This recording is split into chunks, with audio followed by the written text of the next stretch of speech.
बिस्मिल्लाहिर्रहमानिर्रहीम। मेरा नाम मलिक नूर है। आज मैं आपको केमिस्ट्री के chapter number 3 theories of covalent binding and shape of molecules को स्टार्ट करने वाला हूँ।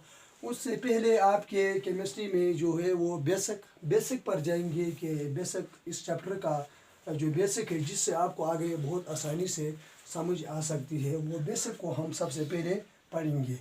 सबसे पहले हम बॉन्ड को पढ़ेंगे कि बॉन्ड क्या है। What is bond? बॉन्ड क्या है? What is bond? Bond basically force है। हम इसको बेसिकली क्या कहेंगे? फोर्स कहेंगे।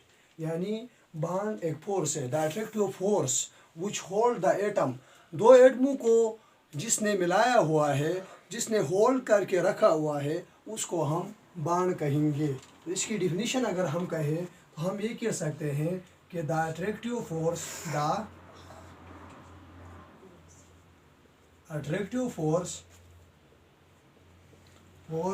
which hold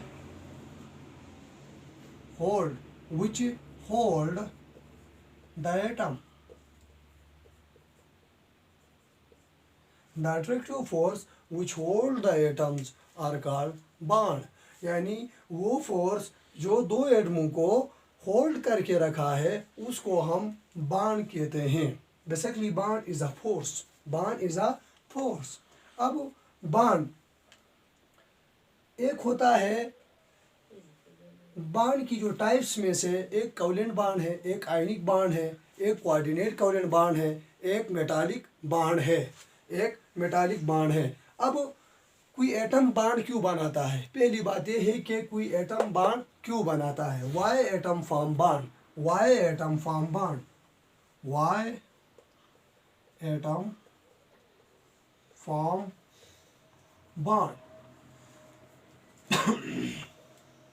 Y atom form bond कि कोई जो एटम है वो बॉन्ड क्यों बनाता है। याद रखना कि यूनिवर्स के अंदर कोई भी प्रोसेस है वो स्टेबिलिटी चाहता है। कोई भी चीज़ है वो स्टेबिलिटी चाहता है, और एटम भी ये चाहता है कि वो स्टेबल हो जाए। एटम भी क्या चाहता है? कि वो स्टेबल हो जाए, और ख़ुद को स्टेबल करने के लिए एटम बॉन्ड बना बैठता है। सही है। तो एटम क्यों बॉन्ड बनाता है? ख़ुद को स्टेबल बनाने के लिए।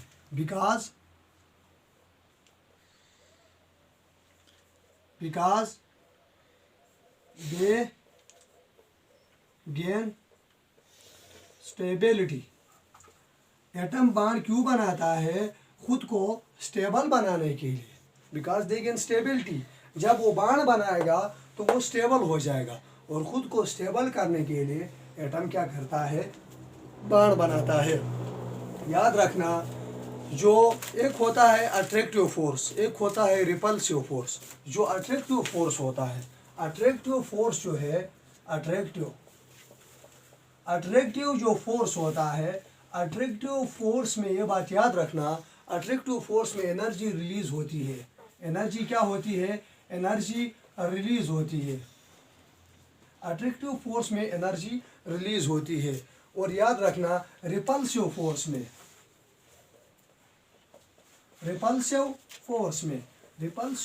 में एनर्जी जो है वो इंक्रीज होती है। एनर्जी क्या होती है? इंक्रीज होती है। याद रखना, यानी एनर्जी रिलीज मतलब ये है कि एनर्जी डिक्रीज हो रही है। एनर्जी डिक्रीज हो रही है।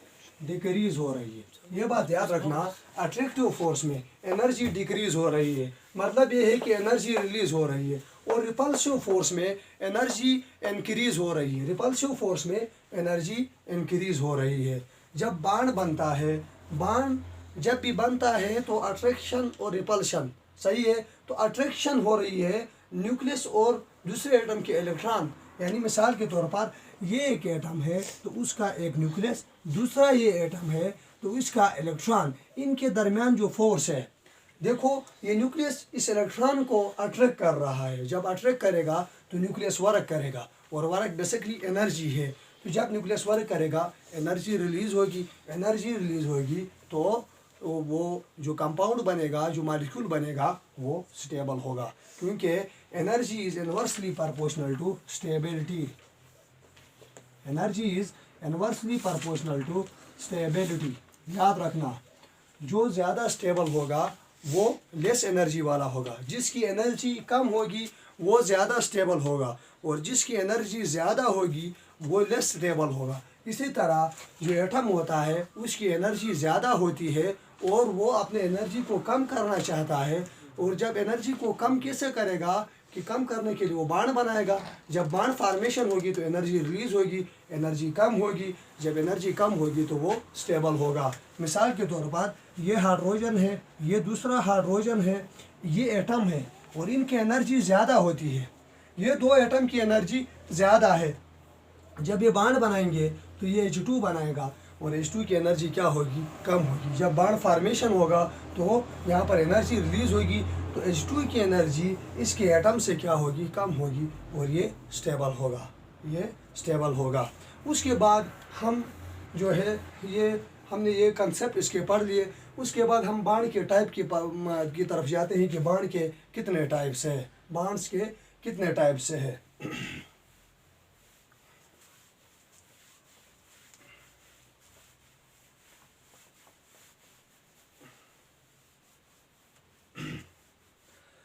उसके बाद हम टाइप ऑफ बॉन्ड की तरफ जाते हैं, type of bonds.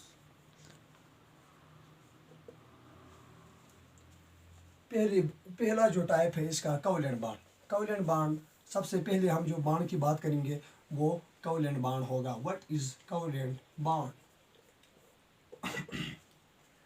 Covalent bond क्या होता है? The bond which is form by mutual sharing of electron. वो बॉन्ड जो दो इलेक्ट्रॉन के आपस में म्यूचुअल शेयरिंग से बनता है उसको हम कोवेलेंट बॉन्ड कहते हैं। जब दो एटम आपस में मिलते हैं और शेयरिंग ऑफ इलेक्ट्रॉन करते हैं, लास्ट और गेन नहीं कर रहे हैं, शेयरिंग कर रहे हैं, ये एक दूसरे के साथ हाथ मिला रहे हैं लेकिन हाथ टोटली इसको दिया या इसको दिया नहीं है, शेयरिंग किया हुआ है, उससे जो बॉन्ड बनेगा उसको हम कोवेलेंट बॉन्ड कहते हैं। मतलब कोवेलेंट बॉन्ड को हम ऐसे कह सकते हैं कि the bond which is formed by mutual sharing of electron. The bond which is formed by mutual sharing of electron, वो बॉन्ड जो शेयरिंग दो एटम के दरमियान शेयरिंग ऑफ इलेक्ट्रॉन से जो बॉन्ड बनता है उसको हम क्या कहते हैं? कोवेलेंट बॉन्ड कहते हैं। मिसाल के तौर पर हम इसका एग्जांपल दे सकते हैं। एग्जांपल जैसे कि हम H2O की फार्मेशन के बारे में बताते हैं। ये जो H2O बना है ना, ये कोवेलेंट बॉन्ड है। ये जो ऑक्सीजन और हाइड्रोजन के दरमियान जो बॉन्ड है वो कोवेलेंट बॉन्ड है। ये कैसे म्यूचुअल शेयरिंग ऑफ इलेक्ट्रॉन से बना है इसके बारे में हम बताएंगे। यहाँ पर सबसे पहले आपने ये देखना है कि यहाँ पर सेंट्रल एटम कौन सा है। सेंट्रल एटम की मालूमात आप सबसे पहले यहाँ पर ये देखेंगे कि जिसमें जो जितने ज़्यादा बॉन्ड बना है वो सेंट्रल एटम है। यहाँ पर ऑक्सीजन ने 2 बॉन्ड बना है, इसका मतलब ऑक्सीजन जो है वो सेंट्रल एटम है। तो सेंट्रल एटम है, ये ऑक्सीजन है। आपको पता है कि ऑक्सीजन का जो एटॉमिक नंबर है वो 8 है। एटॉमिक नंबर इसका 8 है। इसका मतलब ये है कि नंबर ऑफ इलेक्ट्रॉन भी यहाँ पर 8 है, प्रोटॉन भी 8 है और इसके अंदर न्यूट्रॉन भी 8 होते हैं। सही है, कोई और एलिमेंट के अंदर न्यूट्रॉन की डिफरेंस हो सकती है लेकिन ऑक्सीजन के अंदर नंबर ऑफ इलेक्ट्रॉन, प्रोटॉन और न्यूट्रॉन सेम है। यहाँ पर इसका एटॉमिक नंबर 8 है। इसका मतलब ये है कि ये जो ऑक्सीजन है इसके पहले शेल में 2 इलेक्ट्रॉन होंगे और दूसरे शेल में जो बचे हुए इलेक्ट्रॉन है वो होंगे। 8 में से 2 यहाँ पर हो गए, बाकी जो बच गए वो 6 होंगे। 2, 3, 4, 5 और 6। ये कैसे निकालते हैं कि पहले शेल में 2 इलेक्ट्रॉन, दूसरे शेल में 8 इलेक्ट्रॉन, तीसरे शेल में 18। ये किस तरह? ये एक फार्मूला है 2n का स्क्वायर। 2n के स्क्वायर से आप फाइंड कर सकते हो। मिसाल के तौर पर आप पहले शेल के जो है वो पहले शेल के अंदर कितने इलेक्ट्रॉन आ सकते हैं तो इस फार्मूले से आप कर सकते हो। n की जगह नंबर आप शेल पुट करो, 2 मल्टीप्लाई बाय 1 का स्क्वायर करो तो ये आंसर आएगा। 1 का स्क्वायर 1 होता है, 2 1 2 तो आंसर 2 आ जाएगा। अगर आप दूसरे शेल के फाइंड करना चाहते हो तो n की जगह 2 को पुट करो और 2 का स्क्वायर पुट करो। 2 का स्क्वायर 4 होता है, 2 मल्टीप्लाई बाय 4 करो तो 8 आ जाएंगे। इसका मतलब दूसरे शेल में 8 इलेक्ट्रॉन आ जाएंगे। उसी तरह अगर आप तीसरे शेल की फाइंड करना चाहते हो तो 2 मल्टीप्लाई बाय n को पुट करो नंबर ऑफ शेल, उसके ऊपर स्क्वायर पुट करो तो 3 का स्क्वायर 9 होता है, 2 multiply by 9 is equal to 18। इसी तरह अप टू सो ऑन आप कैलकुलेट कर सकते हैं। तो पहले शेल में 2 इलेक्ट्रॉन, दूसरे में जो बचे हुए हैं मैक्सिमम दूसरे शेल में 8 इलेक्ट्रॉन आ सकते हैं, उससे कम भी हो सकते हैं लेकिन 8 से ऊपर नहीं हो सकते हैं। और तीसरे शेल में मैक्सिमम 18 हो सकते हैं, इससे कम भी आ सकते हैं लेकिन 18 से ऊपर नहीं हो सकते। तो इसका मतलब ये है कि पहले शेल में 2, दूसरे शेल में 6 इलेक्ट्रॉन है। ऑक्टेट रूल के मुताबिक जो जिसके आखिरी शेल में 8 इलेक्ट्रॉन होंगे वो स्टेबल होगा। ये ऑक्टेट थ्योरी है और जिसके मुताबिक ये है कि जिसके आखिरी शेल में कोई भी एलिमेंट जिसके आखिरी शेल में 8 इलेक्ट्रॉन हो वो स्टेबल है। और एक डुप्लेट थ्योरी है, डुप्लेट रूल जिसे कहते हैं, उसके मुताबिक कोई भी जो एलिमेंट है जिसके आखिरी शेल में अगर 2 इलेक्ट्रॉन हो तो वो स्टेबल होगा। यहाँ पर ऑक्टेट थ्योरी को इस्तेमाल करते हुए हम देखेंगे कि इसके आखिरी शेल में 6 इलेक्ट्रॉन है, बाकी 6, 7 और 8 2 इलेक्ट्रॉनों की ज़रूरत है, तब ये स्टेबल होगा। होगा क्या कि यहाँ पर मैं एक हाइड्रोजन को बना रहा हूँ, मैं इसको ऑक्सीजन कह रहा हूँ, सही है, एक हाइड्रोजन बना रहा हूँ, इसका एटॉमिक नंबर 1 है, इसका मतलब नंबर ऑफ इलेक्ट्रॉन इसके अंदर 1 है और ये पहले पीरियड का है, इसका मतलब इसके अंदर एक ही शेल है, इसका मतलब इसके अंदर एक ही इलेक्ट्रॉन, ये हो गया। वो तो इस तरह नहीं, लेकिन मैं आपको समझा रहा हूँ। दूसरे अगर हाइड्रोजन की बात करूँ, ये भी हाइड्रोजन हो गया, ये भी हाइड्रोजन हो गया, यहाँ पर भी इसके भी आखिरी शेल में 1 इलेक्ट्रॉन होगा क्योंकि इसके अंदर एक ही शेल होता है, क्योंकि पहले पीरियड का है और ऑक्सीजन दूसरे पीरियड का है, इसका मतलब इसके अंदर 2 शेल होंगे। अब यहाँ पर होगा क्या, ये डुप्लेट रूल के मुताबिक जिसके आखिरी शेल में 2 इलेक्ट्रॉन हो वो स्टेबल है। अब हाइड्रोजन को देखो तो उसके आखिरी शेल में 1 इलेक्ट्रॉन है, 1 की कमी है, और यहाँ पर हाइड्रोजन की 1 इलेक्ट्रॉन है, 1 की कमी है।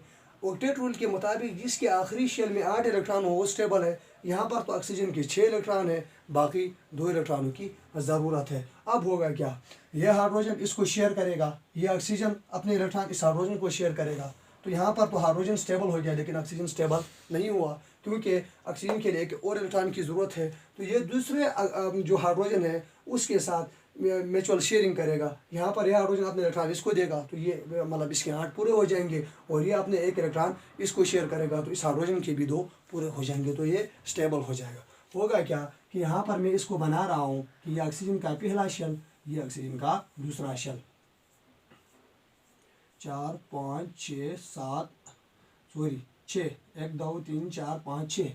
अब 2 इलेक्ट्रॉनों की कमी है तो यहाँ से ये जो हाइड्रोजन है ये आकर यहाँ पर मिल जाएगा, ये यहाँ पर ये शेयरिंग कर दिया इसने इस हाइड्रोजन के साथ शेयरिंग कर, हाइड्रोजन के 2 पूरे हो गए लेकिन इसके कितने हो गए, 1, 2, 3, 4, 5, 6, 7 हो गए, 1 की और कमी है, 7 दूसरे हाइड्रोजन से मिलेगा, यहाँ पर शेयरिंग हो जाएगी। मिसाल के तौर पर मैं कहता हूँ ये हाइड्रोजन है, यहाँ पर ये हाइड्रोजन अपने शेयरिंग करेगा और इस तरह इसके भी 8 पूरे और ये 2 भी स्टेबल हो जाएंगे, उस तरह H2O बनेगा। होगा क्या, रिएक्शन को अगर बताए तो H2 + O2 यहाँ पर बन गया 2H2O। अगर इक्वेशन को बैलेंस करना चाहते हो तो 2H2 + O2 ये 2H2O बन गया। इसका मतलब कोवलेंट का ये H2O is a covalent compound, H2O is a covalent compound है। और ये कोवलेंट कंपाउंड जो है, मिसाल के कंपाउंड में जो कोवलेंट कंपाउंड इसके बेसिक यूनिट को मॉलिक्यूल कहते हैं। इसका मतलब ये है कि H2O is a molecule, H2O क्या है, मॉलिक्यूल है, सही है। और मॉलिक्यूल वो होता है जो शेयरिंग ऑफ इलेक्ट्रॉन से बनता है, मॉलिक्यूल वो होता है जिसके अंदर कोवलेंट बॉन्ड होता है, मॉलिक्यूल वो होता है जो फ्रीली एग्जिस्ट करता है। सबसे बड़ा जो अहम बात है मॉलिक्यूल के लिए कि वो फ्रीली एग्जिस्ट करता है। अब H2O एक मॉलिक्यूल है, ये फ्रीली एग्जिस्ट कर सकता है, ये बात याद रखना। H2O इज़ अ मॉलिक्यूल और ये फ्रीली एग्जिस्ट कर सकता है। NH3 को देखो, ये NH3 भी मॉलिक्यूल है और ये भी फ्रीली एग्जिस्ट कर सकता है। तो मॉलिक्यूल वो होता है जो फ्रीली एग्जिस्ट कर सकता है, सही है।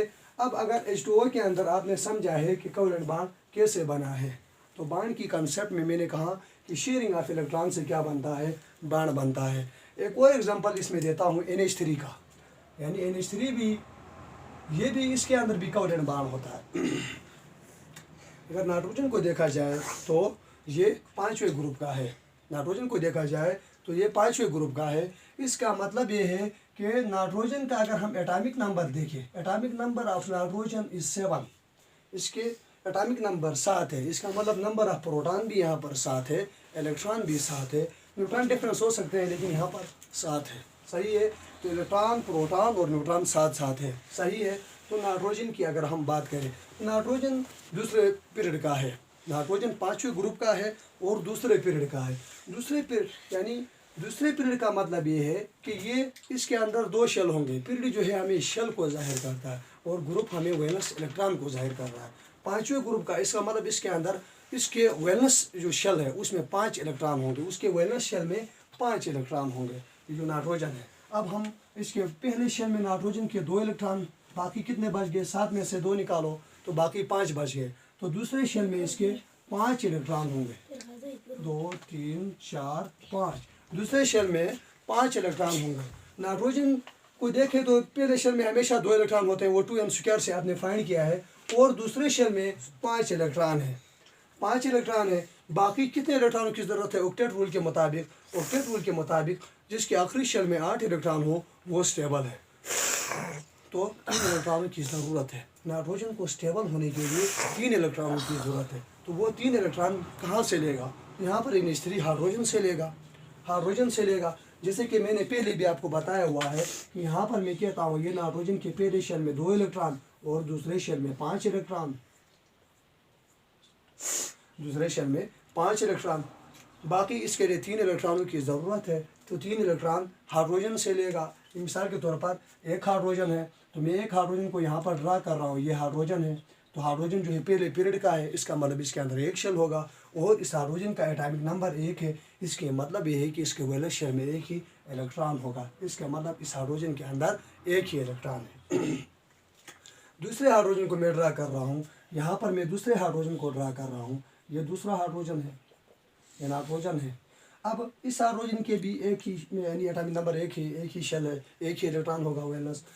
तीसरे हाइड्रोजन को मैं ड्रा कर रहा हूँ, ये इसके भी 1 ही इलेक्ट्रॉन होगा। अब हाइड्रोजन को स्टेबल होने के लिए डुप्लेट रूल के मुताबिक हाइड्रोजन को स्टेबल होने के लिए जो है वो 2 इलेक्ट्रॉन की ज़रूरत है, और नाइट्रोजन को स्टेबल होने के लिए ऑक्टेट रूल के मुताबिक 3 इलेक्ट्रॉन की ज़रूरत है। अब ये अपने ज़रूरतों को पूरी करेंगे। ज़रूरतों को कैसे पूरी करेंगे? म्यूचुअल शेयरिंग ऑफ इलेक्ट्रॉन करेंगे। होगा क्या कि ये हाइड्रोजन अपने इलेक्ट्रॉन इससे शेयर करेगा और ये नाइट्रोजन अपने इलेक्ट्रॉन इस हाइड्रोजन को शेयर करेगा। याद रखना, कोवैलेंट बॉन्ड में कभी भी लॉस और गेन ऑफ इलेक्ट्रॉन का कंसेप्ट नहीं है, यहाँ पर म्यूचुअल शेयरिंग होती है। सही है, एक दूसरे को इस तरह मिलते हैं, देते, कंप्लीट ट्रांसफ़र ऑफ इलेक्ट्रॉन वगैरह का कंसेप्ट यहाँ पर नहीं है। अब होगा कि ये हाइड्रोजन इसको शेयर करेगा और ये नाइट्रोजन इसको शेयर करेगा, ये हाइड्रोजन इसको शेयर करेगा, ये नाइट्रोजन इसको शेयर करेगा, ये हाइड्रोजन इसको शेयर करेगा, ये नाइट्रोजन उसको शेयर करेगा। इस तरह होगा क्या कि अगर मैं सही तरीके से इसका स्ट्रक्चर को ड्रा करूँ, तो ये पहले शेल में 2 इलेक्ट्रॉन और दूसरे शेल में इसके 5 इलेक्ट्रॉन है, 2 3 4 और 5।